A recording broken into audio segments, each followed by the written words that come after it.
typing is an essential after dictation. Try exam-oriented typing tests, check accuracy, number of errors, gain speed, and more. Complete the typing test in a given time. Read dictation materials. Subscribe to get contents via mail. Purchase shorthand journals and more.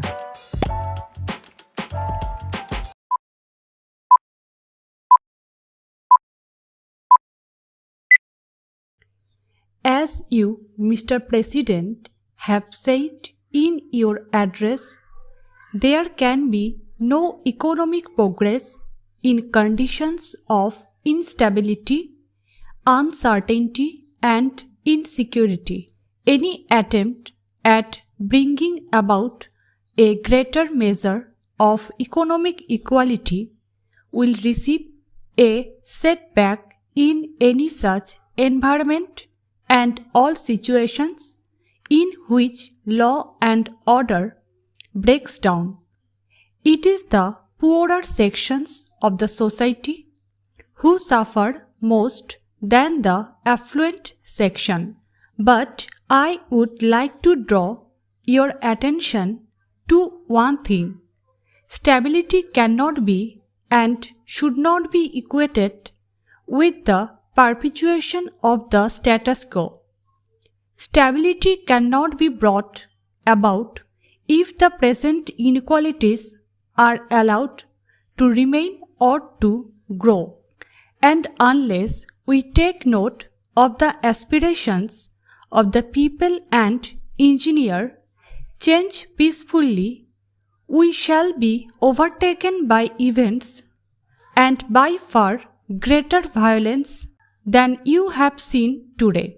Today there is an atmosphere of restlessness in our country and also in every other country in the world, and even in the most affluent of societies, as you may have noticed in the media, and countries that were quite until recently considered to be havens of peace and prosperity do not seem to be quite so now.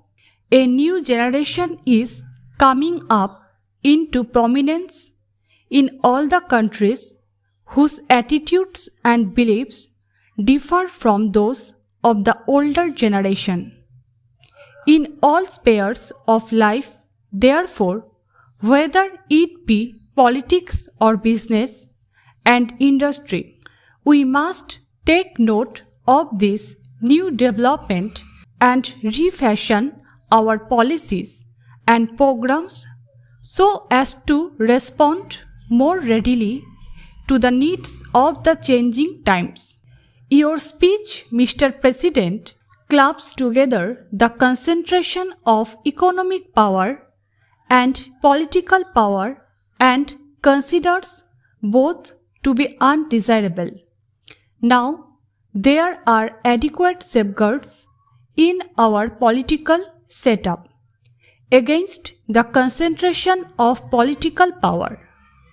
Our federal system, with its allocation of powers as between the center and the states, is by itself a corrective against any trend towards the concentration of political power.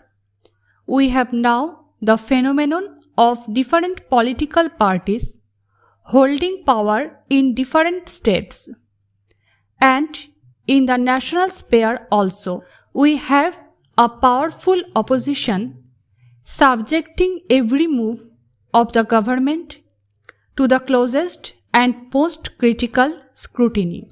But businessmen should ask themselves frankly whether there are similar correctives against abuses flowing from the concentration of economic power.